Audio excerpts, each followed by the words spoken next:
Okay. Kalau kamu tahu dito, kamu jawab di sini. Karapatan ng bawat bata na magkaroon ng sapat na edukasyon. Pergi sekolah, tapi masalahnya tiada maikat, tiada macam apa semua, tiada pas. Pandai sudah tambah. Karapatan ng bawat bata na magkaroon ng pagkakakilanlan. Ano sa tingin mo sa sarili mo? Pero paano kung tila ipinagkakait ang mga ito sa kanila? Sebab saya takut kena tangkap oleh polis. Macam mana jaga siapa yang jaga adik saya? Sa isang kabundukan sa Sabah, patago kung mag-aral ang ilang kabataang tinatawag na stateless. Mga walang dokumento pero itinuturing ng tahanan ang Sabah. It breaks your heart to see them like this. Because I want to help them, but I cannot too much.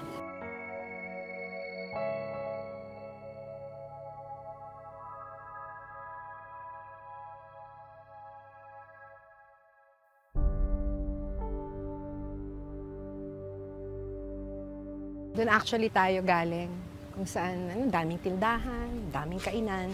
Pero yung komunidad kung saan tinuturuan yung mga bata, nandito sa likod ng parang talahiban.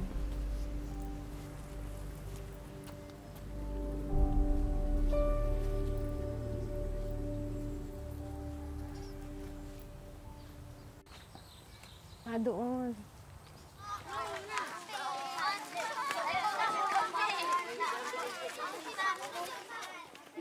Naabutan naming paakyat ng bundok sina Nico, 10 taong gulang, at Christine, 12 taong gulang. Itatago namin ang kanilang mga mukha at tunay na pangalan dahil posible silang mahuli ng mga Malaysian Authority. Nandito tayo ngayon sa Sabah, kasama ang ilang tinatawag na stateless children. Stateless dahil wala silang birth certificate sa Pilipinas, wala rin silang papeles dito sa Malaysia. Papunta yung mga kasama nating mga bata sa isang makeshift classroom. At kung mapapansin ninyo, medyo nasa isang liblib na lugar tayo. Liblib dahil sila mismo nagtatago sila mula sa otoridad dahil sa takot na kapag sila'y mahuli, madedetain sila at ide-deport.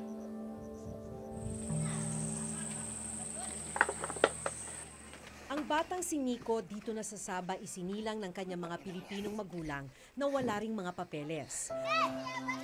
Ganito rin ang sitwasyon ni Christine at ang kasama nilang mahigit 20 bata. Mahaba-haba pa ang kanilang lalakarin.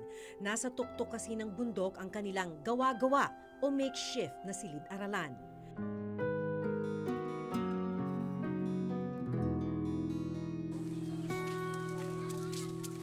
Bukod sa maputik, may mga matatarik na bahagi ng bundok ang kailangan nilang daanan.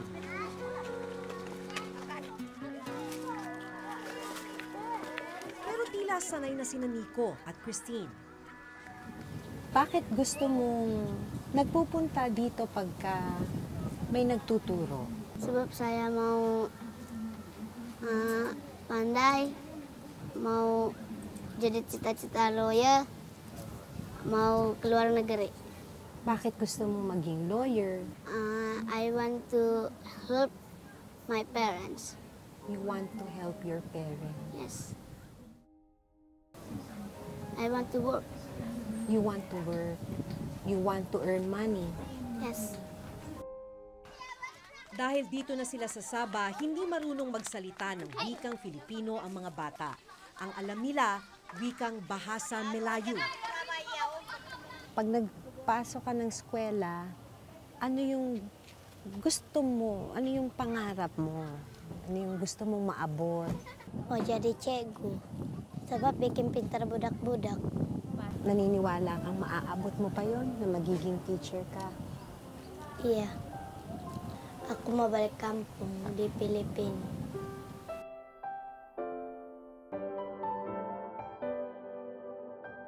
Matapos ang halos isang oras,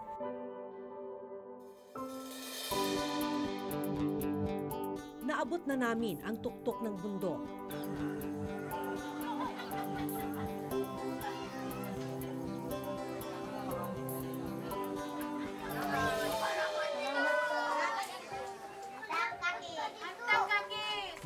init. Walang mga upuan at mesa. At isang sira-sirang pisara. Ganito ang inabutan naming silid-aralan. Okay, 1, 2, ready, sing. Pero ang mga gaya ni Nico, desiditong matuto. Nakikita ito, huy. Dito ko nakilala si Teacher Gaya, isang Pilipinang nakapag-asawa na ng Malaysian citizen sa Sabah. Legal na rin ang pananatili niya rito. Mahigit 10 taon na siyang nagtuturo sa mga stateless na bata sa komunidad.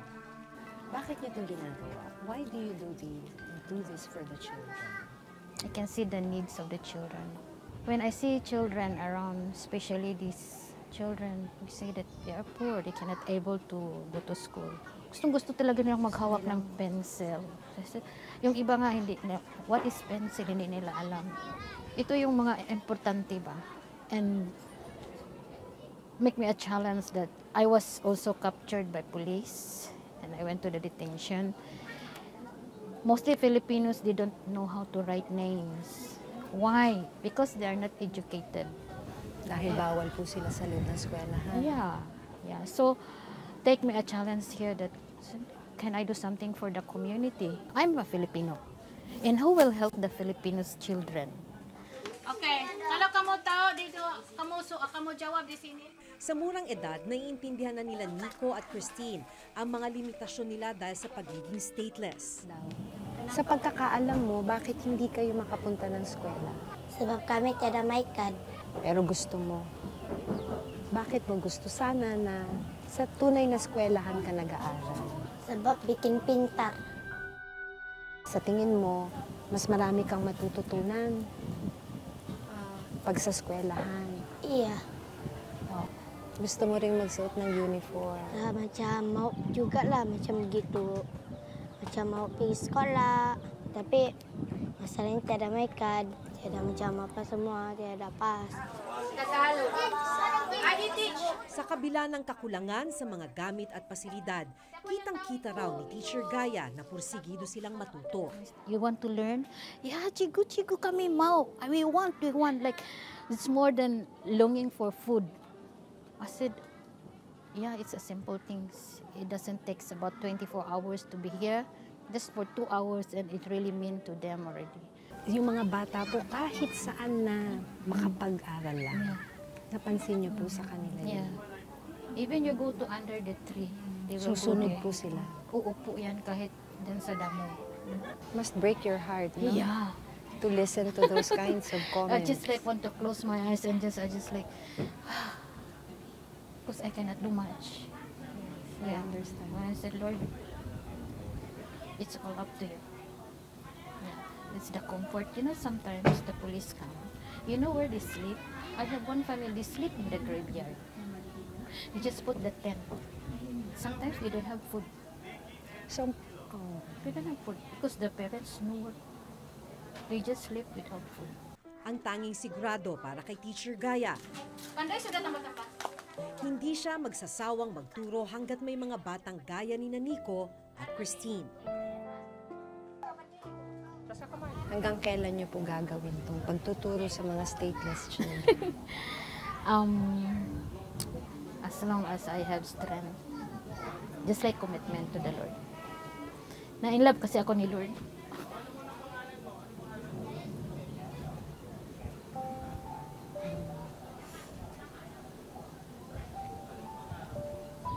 But it breaks your heart to see them like this.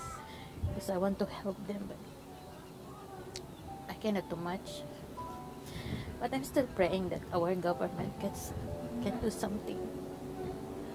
Siapa orang dilahir sini? Marunong na ba kayong magtagalog kahit konti? Opo. Opo. Ano to? Ilan to? 5. 5. Ano pa yung mga gusto mo kasing matutunan?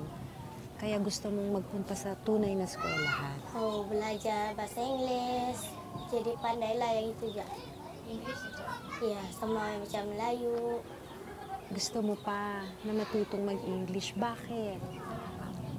Sebab saya kalau pergi negeri lain, saya pandailah bahasa lain. Makahanap ng trabaho. Iya. Bukod sa Malay at Ingles, tinuturuan din ng mga bata ng wikang Filipino.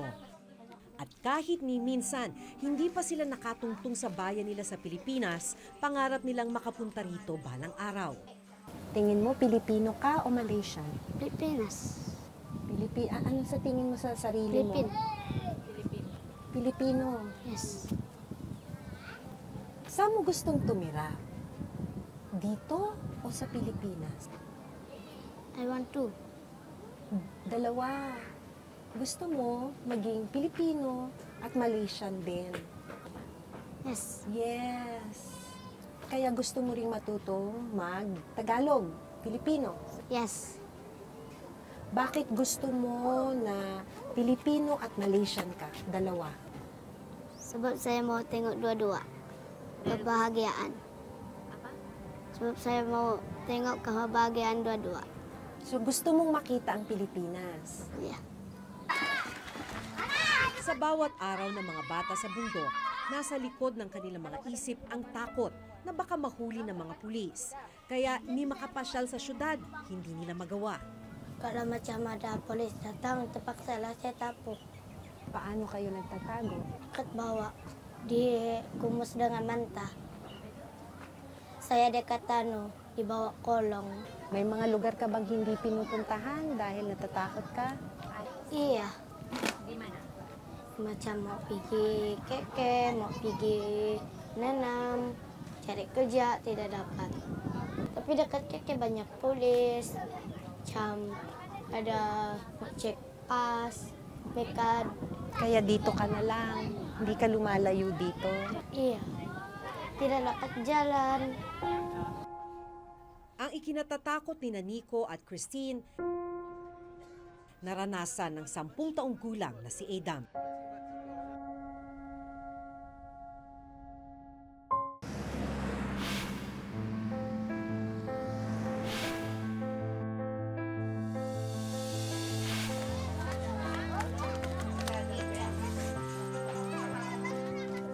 Matapos ang 2 oras na klase, bababa na ng bundok ang mga bata.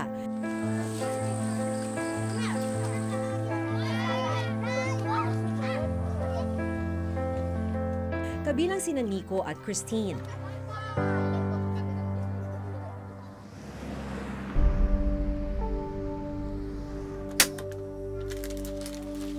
Nagtatrabaho sa isang construction site ang mga magulang ni Nico.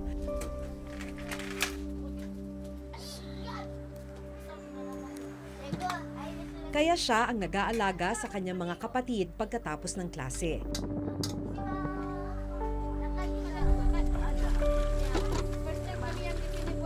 Siya rin ang abala sa mga gawaing bahay.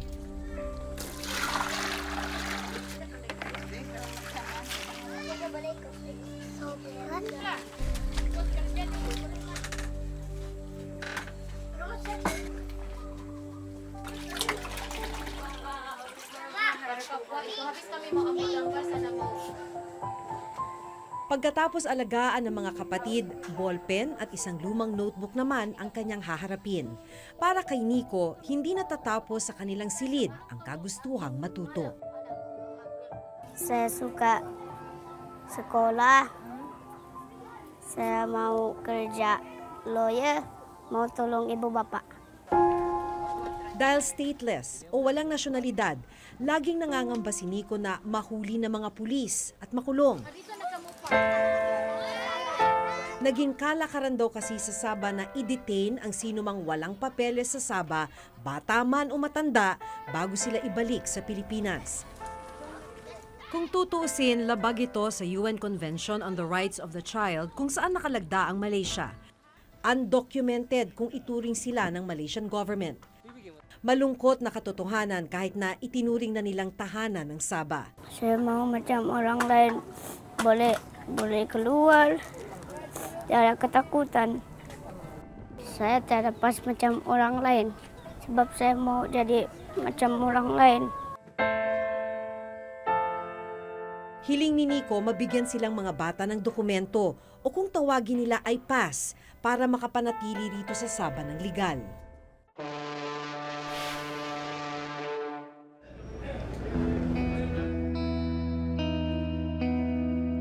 Ang kanilang kinatatakutan naranasan ng 10 taong gulang na si Adam. Nakulong siya sa Sabah at na-deport sa Pilipinas kasama ang kanyang ama na si Labsan, 38 taong gulang. Naabutan namin ang mag-ama nang ma-deport sila sa Zamboanga City noong November ng nakaraang taon. Mahirap talaga, pati yung pagkain sa kulungan. Ang konti na lang pinagkain kasi ano-ano naman ang pinakain. Kahit yung tubig, madumi naman. Ilang buwan kayo doon? 4 na buwan. Minsan kamali ka lang kahit hindi pa. Binubugbog na lang talaga. Matapos ang kalbaryong dinanas ni na Adam, bumalik sila sa Pilipinas para muling makapagsimula. Hanggang ngayon may claim ang Pilipinas na bahagi ng teritoryo nito ang Sabah. Dahil pinaninindigan ng gobyerno natin na atin ang Sabah, hindi nagtatayo ang Pilipinas ng embahada o konsulado sa pulong ito.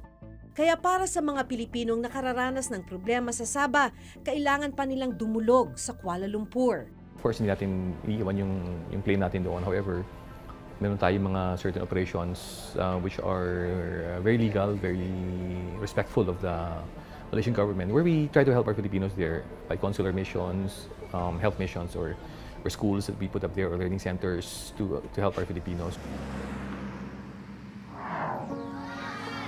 Para sa isang international law expert, hindi raw sapat ang mga ginagawa ng gobyerno para lubusang matugunan ang mga problema ng mga Pilipino sa Sabah, lalo na ng mga stateless na kabataan dito. Malaki talaga yung kakulangan nung ginagawa ng ating pamahalaan dito sa issue na to. No?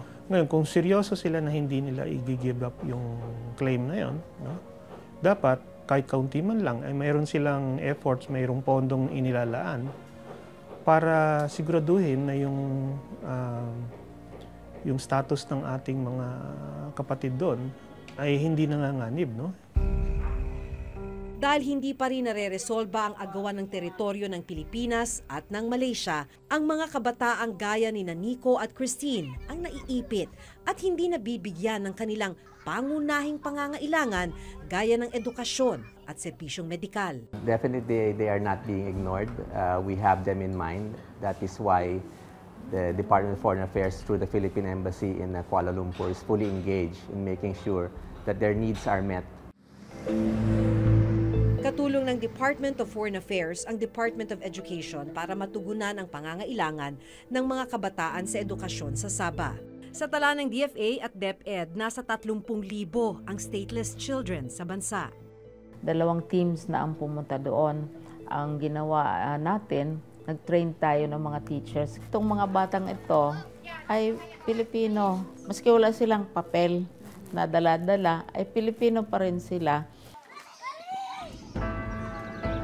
Pero ang mas malaking tanong, paano masisigurong hindi mahuhuli at makukulong ang mga bata? They cannot go around. Why? Kahit minsan doon sa labas na pinaparkingan ng karita, may police din magdating. So when they see the car, the police car, they were scared. They will hide. We also engage the government of Malaysia constantly and ask them to, recognize the human rights of our Filipino kababayans here in this part of Malaysia. Human rights is a basic right. Education, healthcare is something that we should provide.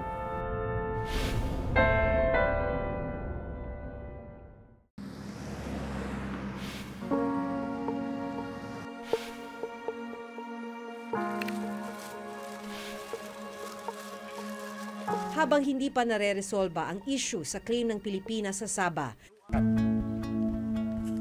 isang agarang tulong ang isinagawa namin katulong ang ilang Filipino volunteers na nakatira na sa Sabah. Ilang kababayan natin ang nagbigay ng mga bagong gamit sa eskwela at mga upuan para sa mga bata.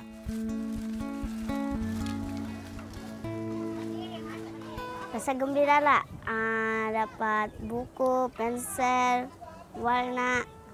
Rasa sangat bahagia. Saya rasa itu buku dapat baikkan harapan saya dan juga harapan kami.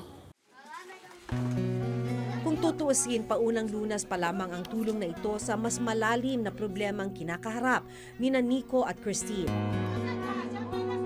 Hiling nila dumating ang araw na gigising sila na hindi na nila kailangang magtago, na hindi na sila nangangambang mahuli at makulong, at araw na mabuhay lang silang ligtas at payapa bilang mga bata.